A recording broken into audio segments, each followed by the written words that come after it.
Hi, this is Khaliq Glover. I'm also known as ColecoVision from mixingandrecording.com. And I wanted to make this short video for you to tell you about one of my go-to set of plugins that I use all the time. This bundle is just amazing. It is super powerful, and I have like a top 3 that I go to all the time, and this is definitely one of them. And it is by Sonnox. They have EQ, they have dynamics plugins, they have Reverb, that is an amazing thing, limiters, all kinds of things in this plugin suite. But the thing that I'm focusing on here that I wanted to do this about, because I use it all the time, constantly, is the Sonnox Oxford Dynamics plugin. And what I'm going to do is just kind of give you a quick overview of what I do when I use this plugin and everything. I have a vocal that came in from one of my students. You can see that it has pretty varied waveforms going through it. You know, loudness, softness right there. Soft right there, gets very loud, so pretty good, a lot of swings and dynamic range. And in a vocal, this can become a problem. Go back to the beginning of the song, you can see the waveforms are a lot smaller. Look at that. So we got some pretty good swings from the dynamic range, and ideally I would want something like this controlled a bit more.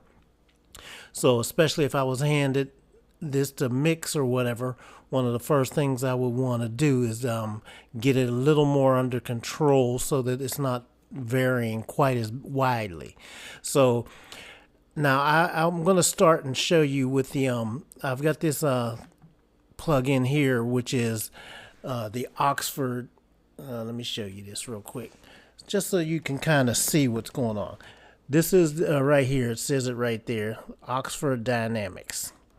Okay, and what this is this is a suite of plugins in one plugin. So we've got this handles a lot of different dynamic stuff. We got the gate here, we got the expander here, we got a compressor right here, limiter, we got the sidechain, and that does a little EQ and stuff like that too, and a warmth parameter.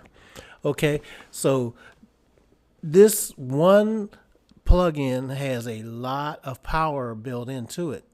And what I want you to realize now, I'm going to show you something when I'm playing this vocal here, and I have 3 different instances of this plugin, because I'm going to explain to you how I would approach using some of these plugins to deal with it. This one particular plugin has everything that you need in the one thing, so I really don't need these 3 instances.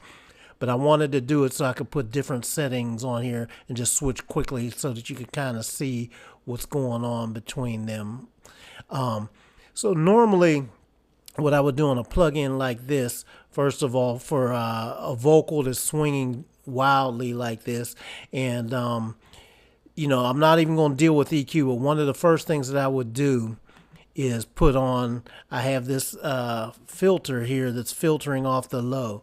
This is a high pass filter, and I'm filtering off like a 80, 86 actually right here, to get rid of all the low mud and junk that might be in the signal, because low end noise and gunk can trigger compressors and invisibly. There's a lot of stuff going on, that you may not hear audibly with your own ears, but this compressor can hear all kinds of things and may start reacting to, low noises that are going on, and start swinging a bit. So I filter some of that stuff out. Also, the power from the voice, low frequencies trigger these compressors quicker, so the lower parts of the voice as well may some of that low energy may not need to be in there, and I can help the compressor work more efficiently by filtering out some of that stuff. Okay, so that's one of the first things that I would do anyway.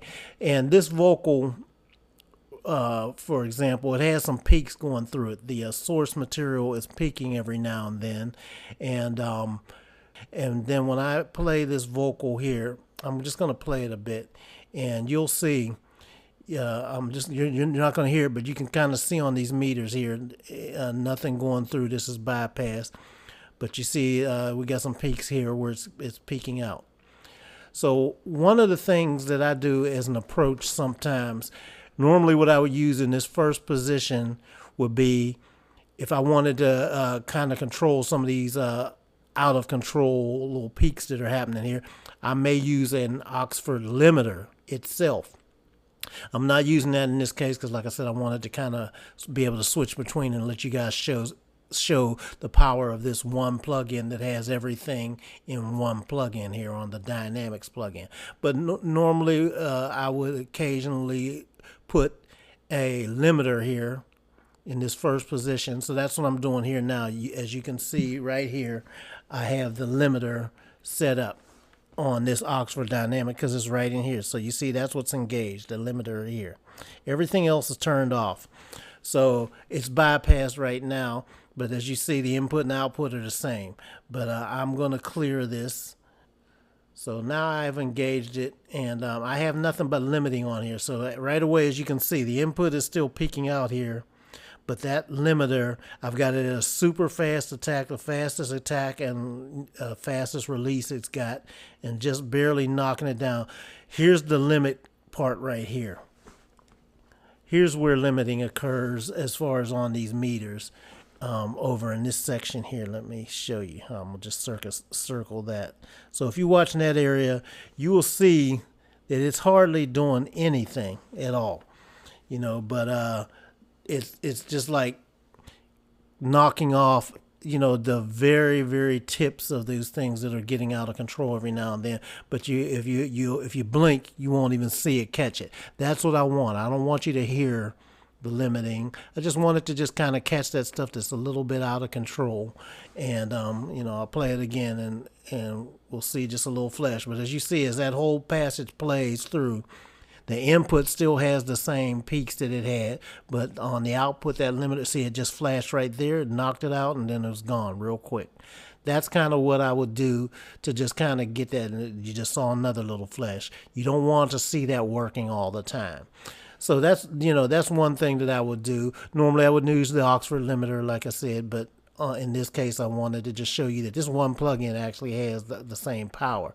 Then I'm going to switch over. I'll leave that engaged, but let me switch over here and go to the compressor. Now, as you can see, we got the compressor in this section over here, right there. That's compress. It's doing the same thing that it was doing before, but it's a little more in control now. And we can see the compression here on this meter here. You know, now keep in mind the other one had the limiting where it was catching it. So you can see there's a difference between the input and output. So what it's doing is kind of evening out the performance. And I'll show you it so that you can see the difference that it makes in the waveform. It makes it much more even and more under control. This is an amazing thing to have all in one place, you know.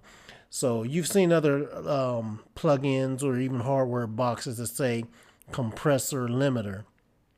But many times they're, you know, fairly limited in what they can do. And this one is very, very smooth sounding. It is very transparent sounding.